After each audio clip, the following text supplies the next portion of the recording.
આજ તો ભીંડાનું શાક ખાવું છે. એટલે આ ભીંડો છે. તો શું હે ભીંડો જ છે ને. તમે કોઈ શાક લેવા આવો નહીં ને એટલે આ તકલીફ પડે. આને ભીંડો કહેવાય. આને જો આ કારેલું છે. કેવાય આને તુરિયા હે. આ તો કાકડી છો મને ખબર હે. સક્કરટેટી કેમ લીલા કલર ની છે. કોબી કેવાય કોબી હે ને. કોબી. હું એકવાર આમની હાથે કોબી લઈ ગયો તે ફોલે જ રાખી તેને કઈ નીકળું જ નહીં. આ શું સફરજન લીલા વેચો હો. આને મરચા કેવાય સફરજન નો કેવાય મધમાખી કેડી હે મરચાં ને.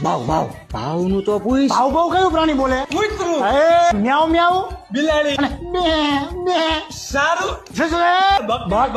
બકરી એક સાણા દૂસરા અંધે મેં કાણા. તમે સાણા વેચો. રૂપિયા કેટલા હે આના? શું ભાવ હે ભાઈ આના. 20 રૂપિયા 20 નું એક તો 2 ના 40 રૂપિયા. 20 ના 250 250. અરે યાર એક. 2 4 શું કરો 250 ગણવા પડશે ને યાર. અને આના લોખંડના કાંટિયાના ભાવ કહું એટલે પણ આ લોખંડ નું શું કરશું આપણે? લે અરે મારા દાદા ને હે ને લોહ તત્વની કમી કીધી હે ડોક્ટર. તો મારા બાને કહીશ કે બાફી દો. મારા દાદાને ખવડાવી દઈશ. લાવો હારું વાળો ચીકુ કર દો આટલા.